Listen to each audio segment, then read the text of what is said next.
Assalamualaikum warahmatullahi wabarakatuh. Bismillahirrahmanirrahim. Alhamdulillah wassalatu wassalamu ala Rasulillah. Amma ba'du. Para pendengar, para pemirsa dimanapun Anda berada yang dirahmati Allah Subhanahu wa taala. Pada kali ini kami akan menceritakan satu hikayah yang terkait dengan hutang atau pinjaman. Hutang itu menurut agama diperbolehkan asal sesuai dengan kemampuannya dan punya niatan baik untuk mengembalikannya, sesuai dengan janji yang telah disepakati dan ditentukannya. Namun demikian, hutang itu punya dampak positif juga punya dampak negatif. Punya baik, ada sisi baik dan ada sisi buruknya. Baik apabila kita buat modal, mengembangkan usaha, sehingga dengan pinjaman itu usaha kita terus berjalan dengan baik dan mendapatkan keuntungan. Namun kalau pinjaman itu tidak bermanfaat, maka hindarilah untuk meminjam atau berhutang, karena itu akan berdampak menghancurkan dirinya sendiri. Kenapa Nabi Muhammad SAW sering berdoa berlindung dari hutang ketika sholat? Ibnu Qayyim dalam Al-Fawaid mengatakan Nabi SAW meminta perlindungan kepada Allah dari berbuat dosa dan banyak hutang, karena banyak dosa akan mendatangkan kerugian di akhirat, sedangkan banyak hutang akan mendatangkan kerugian di dunia. Jadi orang berhutang itu ada positif dan ada negatifnya, ada baik dan ada buruknya. Karena Rasulullah SAW bersabda dalam sebuah hadis riwayat Imam Bukhari, "Man akhadha amwalan nasi yuridu addaha addallahu ta'ala anhu, wa man yuridu itlafaha atlafahu Allahu ta'ala anhu." Artinya barang siapa yang mengambil harta manusia atau berhutang dan berniat baik untuk mengembalikannya, maka Allah akan memudahkan untuk cara pengembaliannya. Allah akan membayarkannya. Allah memudahkan ekonominya. Namun barang siapa orang yang meminjam atau berhutang dan berniat buruk dan berniat jelek untuk tidak mengembalikannya atau merusaknya, maka Allah akan menghancurkannya. Allah akan menghancurkan ekonominya. Allah akan menghancurkan usahanya. Maka berhati-hatilah dalam masalah hutang. Karena semua dosa bisa diampuni kecuali dosa hutang. Rasulullah SAW juga bersabda dalam riwayat Imam Muslim nomor 1886, "Yughfaru lisyahidi kullu dzambin illa daini." Semua dosa orang yang mati syahid akan diampuni kecuali hutang. Juga diriwayatkan dalam Imam Tirmizi, Rasulullah SAW bersabda, "Nafsul mu'mini mu'allaqatun bidainihi hatta yughdha anhu."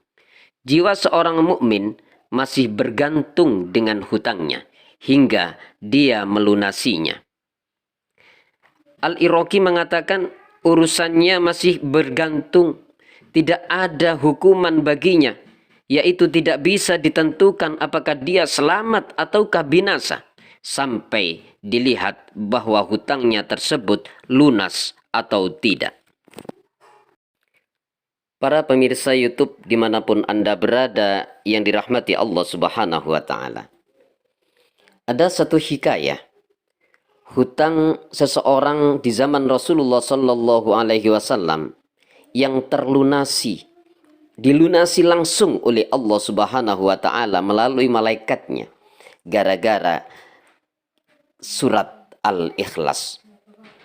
Hikayatnya begini, bahwasanya Nabi Muhammad SAW pernah duduk di pintu kota Madinah. Sedang duduk-duduk beliau, tiba-tiba ada jenazah seorang lelaki lewat. Lalu Nabi bersabda, apakah mayat itu punya hutang? Mereka menjawab, benar, dia punya hutang 4 dirham ya Rasulullah.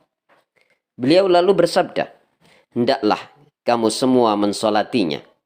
Maka sungguh aku tidak akan mensolati orang yang punya hutang 4 dirham. Lalu dia mati sebelum membayar hutangnya.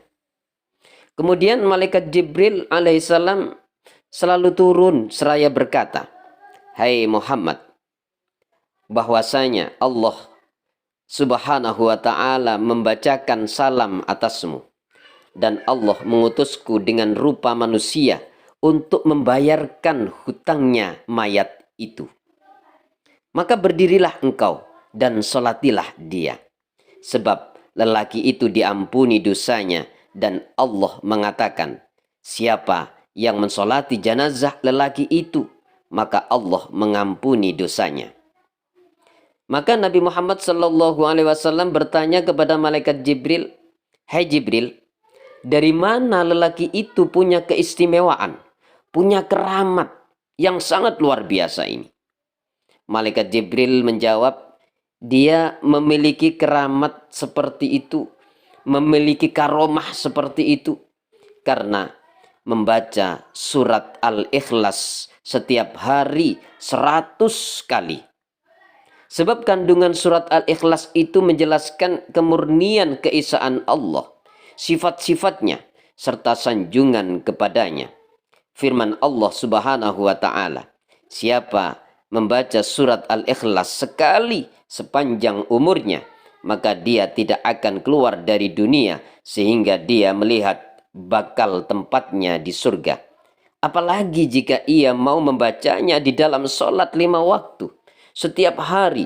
Demikian pula kalau dibaca berkali-kali, maka kelak pada hari kiamat dapat memberikan syafaat kepada seluruh kerabatnya yang mestinya berhak masuk neraka.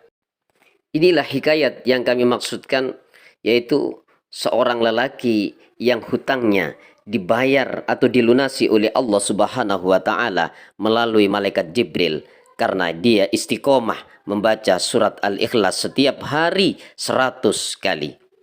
Oleh karena itu, mudah-mudahan hikayat ini menjadikan manfaat bagi kita, dan mudah-mudahan kita semua digolongkan oleh Allah Subhanahu wa ta'ala orang-orang yang cukup, orang-orang yang bisa mengatasi problema kehidupan, khususnya dalam hutang piutang.